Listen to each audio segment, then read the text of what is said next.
दोस्तों आज जिस हिल स्टेशन की सैर हम आपको करवाने वाले हैं उसे भारत के सबसे पॉपुलर टूरिस्ट स्पॉट्स में गिना जाता है। ये जगह सुंदर और बर्फ से ढके हुए पहाड़ों से घिरे हुए है और इसलिए पूरे साल यहाँ मौसम ठंडा बना रहता है। भारत में होते हुए भी इस जगह की खोज एक अंग्रेज ने की थी। इस जगह पर प्राचीन मंदिर नैना देवी टेम्पल है, जिसे लेकर ऐसी मान्यता है कि माता सती की मृत्यु के बाद उनकी आंख इसी जगह पर आकर गिरे थे। आपको मिलेगा यहाँ एक से बढ़कर एक टेस्टी खाना और घर लेकर आने के लिए रंग बिरंगी कैंडल्स। आपके ट्रिप को और भी ज्यादा यादगार बनाने के लिए इस हिल स्टेशन पर हैं एक नहीं बल्कि 2 मॉल रोड, जहां आप अपने परिवार के साथ बिता सकते हैं यादगार शाम और अपने परिवार के साथ आप फील कर सकते हैं पहाड़ों की नाइट लाइफ। दोस्तों ये हिल स्टेशन है नैनीताल। तो चलिए बिना देर किए चलते हैं नैनीताल की सुनहरी यात्रा पर। भारत के सबसे पॉपुलर हिल स्टेशन में से एक नैनीताल को देश के एक परफेक्ट टूरिस्ट अट्रैक्शन के तौर पर जाना जाता है। अगर आपको अपनी समर वेकेशन को यादगार बनाना है तो इससे बेहतर जगह आपको कहीं और नहीं मिलेगी। एक ऐसी जगह जिसे झीलों का नगर भी कहा जाता है। कुमाऊं की पहाड़ियों में एक छोटा शहर नैनीताल एक सुंदर हिल स्टेशन है जो 3 ओर से पहाड़ों से घिरा हुआ है। देवभूमि उत्तराखंड का नैनीताल शहर हर तरह से खास है। नैनीताल हमेशा से ही अपनी सुंदरता के लिए काफी लोकप्रिय रहा है। यहाँ लाखों लोग दुनिया भर से छुट्टियां बिताने पहुँचते हैं। यहाँ रहने वाले लोगों की कुल पॉपुलेशन है 55,000 के करीब। समुद्र तल से नैनीताल की ऊंचाई 26,837 फीट ऊपर है। अगर आपको कैलाश मानसरोवर की यात्रा पर जाना है तो इस जगह से होकर ही गुजरना होगा। क्या आपने कभी सोचा है कि नैनीताल की खोज आखिर किसने की थी? इस हिल स्टेशन की खोज करने वाला व्यक्ति कोई भारतीय नहीं बल्कि एक अंग्रेज था।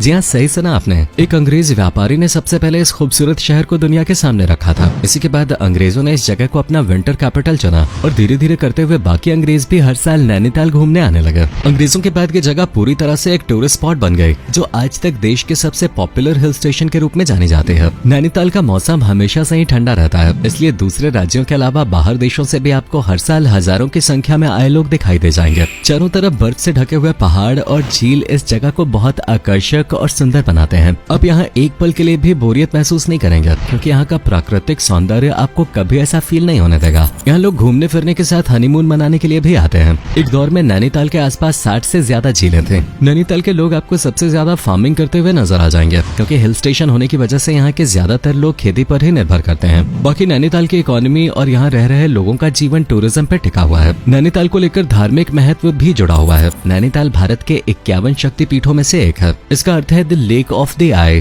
पौराणिक कथाओं के अनुसार माना जाता है कि जब देवी सती की मृत्यु हो गई तो भगवान शिव उनके शरीर को लेकर तांडव करने लगे थे। उस समय भगवान विष्णु ने अपने सुदर्शन चक्र से माँ सती के 51 टुकड़े कर दिए थे और उनके शरीर का हर टुकड़ा जहाँ जहाँ पर गिरा वहाँ पर एक शक्तिपीठ बनता चला गया। नैनीताल की माँ सती की आंख गिरने की वजह से इस पूरे इलाके को नैनीताल के नाम से जाना जाने लगा। नैनीताल में एक ऐसा मंदिर है जो पूरे भारत के सबसे प्राचीन मंदिरों में से एक है। इस मंदिर को नैना देवी मंदिर के नाम से भी जाना जाता है। इस मंदिर को लेकर ये मान्यता है कि जिस जगह पर माँ की आंख गिरे थे ठीक उसी जगह पर इस मंदिर का निर्माण किया गया है। इसलिए यहाँ देवी की आंखों के रूप में पूजा की जाती है। जो लोग नैनीताल घूमने आते हैं वो इस मंदिर के दर्शन किए बिना वापस नहीं लौटते। इस मंदिर के दर्शन करने खुद विदेशी टूरिस्ट भी खास तौर पे नैनीताल की ट्रिप को प्लान करते हैं। दोस्तों अगर आपको नैनीताल की असली खूबसूरती देखनी है तो यहाँ पर एक ऐसा व्यू पॉइंट है जिससे आप अपनी इस इच्छा को पूरा कर सकते हैं। वैसे तो इस पूरे शहर में खूबसूरती देखने के लिए काफी पॉइंट्स बनाए गए हैं, लेकिन इस पॉइंट की बात ही कुछ और है। किलबरी रोड पर स्थित एक लेक व्यू पॉइंट बहुत खास है क्योंकि यहाँ से नैनी झील का आकार मैंगो यानी आम के शेप का दिखाई देता है, जिसे देखने के लिए पर्यटकों की भीड़ लगी रहती है। ये व्यू पॉइंट शहर से करीब 3 किलोमीटर दूर स्थित है,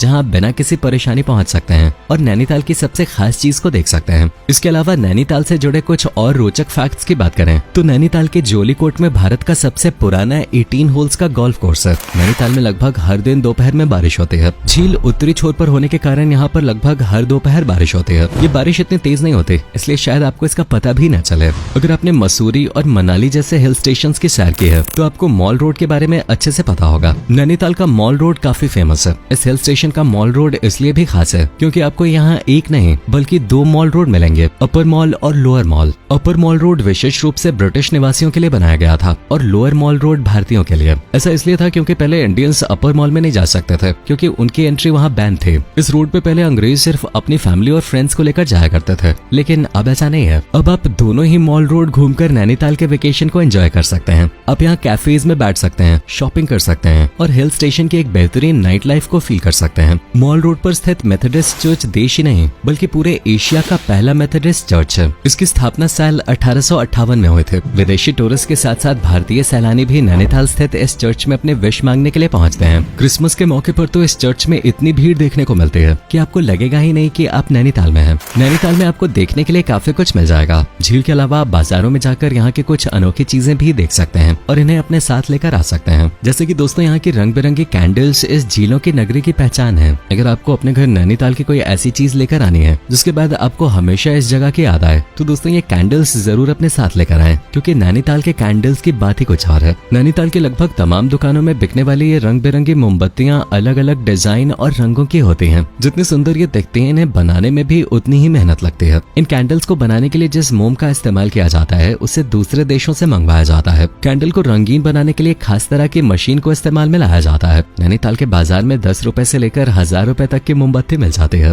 वहीं अगर खाने की बात करें तो नैनीताल का खाना टेस्ट किए बिना आप यहाँ से वापस नहीं लौट सकते। कुमाऊं में स्थित होने के कारण यहाँ का खाना थोड़ा सा अलग है, जो आपको नैनीताल की ट्रिप पे जरूर ट्राई करना चाहिए। अगर आपको स्पाइसी खाने का शौक है और आप नैनीताल घूमने जाने के बारे में सोच रहे हैं, तो यहाँ की एक ऐसी डिश है जिसे आपको जरूर ट्राई करना चाहिए। आलू के गुटके यानी पोटैटो वेजेस नैनीताल का सबसे प्रसिद्ध फूड आइटम है, जो आपको यहाँ के हर रेस्टोरेंट में बनता हुआ दिखाई दे जाएगा। ये आलू से बनने वाली एक स्वादिष्ट डिश है, जिसे चखने के बाद आपको पहाड़ी जायका मिलेगा। ये डिश खाने में चटपटी होती है। इसके अलावा आप नैनीताल जाकर गुलगुला, बाल मिठाई, अरसा और कुमाऊं का स्पेशल रायता जरूर ट्राई करें। ये सभी डिशेज आपकी नैनीताल ट्रिप को और भी ज्यादा यादगार बनाएंगे। दोस्तों नैनीताल हिल स्टेशन हमेशा से ही इसलिए भी टूरिस्ट के बीच पॉपुलर रहा है, क्योंकि मुगल कभी यहाँ राज नहीं कर पाए। यहाँ सभी धर्मों के लोग एक साथ मिलजुल कर रहते हैं और सभी त्योहारों को एक साथ मिलकर मनाते हैं। ये एक ऐसा शहर है जहाँ 1 किलोमीटर के दायरे में एक मंदिर, एक मस्जिद, एक गुरुद्वारा और एक चर्च स्थित है। प्रत्येक धार्मिक त्योहार अपनी परंपराओं के अनुसार मनाया जाता है, लेकिन आज तक यहाँ कोई ऐसी घटना नहीं हुई जिसकी वजह से इस हिल स्टेशन की इमेज को चोट पहुंची हो। यहाँ रहने वाले लोग हरेला त्योहार को काफी धूमधाम से मनाते हैं। वैसे तो ये पूरे उत्तराखंड का सबसे अहम त्योहार है, लेकिन नैनीताल में इसे काफी उत्साह के साथ मनाया जाता है। ये फेस्टिवल खेती से जुड़ा है।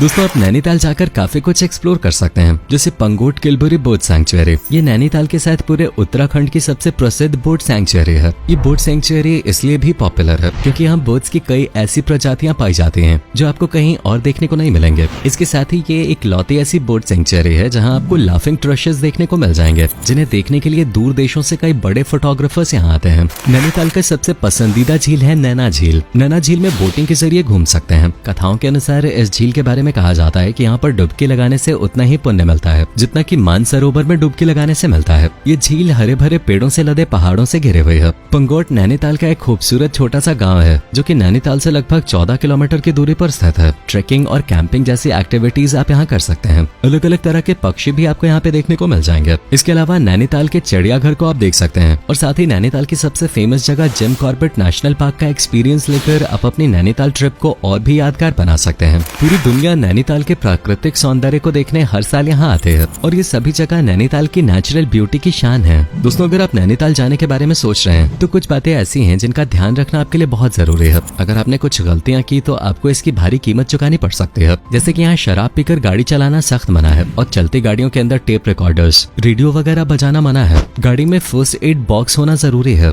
गर्मियों और सर्दियों के मौसम में मॉल रोड पे पार्किंग करना मना है। यही नहीं, मॉल रोड पे गाड़ी ले जाना चाहते हैं तो दिन के अलग अलग समय में अलग अलग टैक्स चुकाना पड़ेगा। नैनीताल में सर्दी अक्टूबर के अंत में शुरू होती है, जो मार्च के अंत तक रहती है, जिसमें से दिसंबर और जनवरी में अत्यधिक ठंड होती है और इस दौरान बर्फ भी गिर सकती है। मार्च से जून तक गर्मियों का मौसम होता है और इस समय शहर का मौसम सुहाना होता है। इस समय न्यूनतम तापमान 11 डिग्री सेल्सियस और अधिकतम लगभग 28 डिग्री सेल्सियस होता है और इस मौसम में दिन भर घूमना सुखद और अनुकूल होता है। चलिए दोस्तों आपको बताते हैं कि आप नैनीताल कैसे पहुंच सकते हैं और इस जगह को एक्सप्लोर करने के बाद आपका बजट कितना आ जाएगा। नैनीताल एक पहाड़ी इलाका है और आपको यहाँ एयरपोर्ट या रेलवे स्टेशन देखने को नहीं मिलेगा। नैनीताल का सबसे नजदीकी एयरपोर्ट पंतनगर एयरपोर्ट है, जहाँ से नैनीताल शहर की दूरी करीब 55 से 60 किलोमीटर है। पंतनगर एयरपोर्ट पे जाने के लिए दिल्ली से डायरेक्ट फ्लाइट की सर्विस दी जाती है। इसके अलावा काठगोदाम ही नैनीताल का सबसे नजदीकी रेलवे स्टेशन है, जिसके बीच की दूरी करीब 25-26 किलोमीटर है। काठगोदाम रेलवे स्टेशन से नैनीताल जाने के लिए प्राइवेट टैक्सी, शेयर टैक्सी और बस तीनों तरह के साधन उपलब्ध कराए जाते हैं। इसके अलावा दोस्तों अगर आपको बाय रोड नैनीताल जाना है तो इससे बेस्ट ऑप्शन आपके लिए कोई और हो ही नहीं सकता।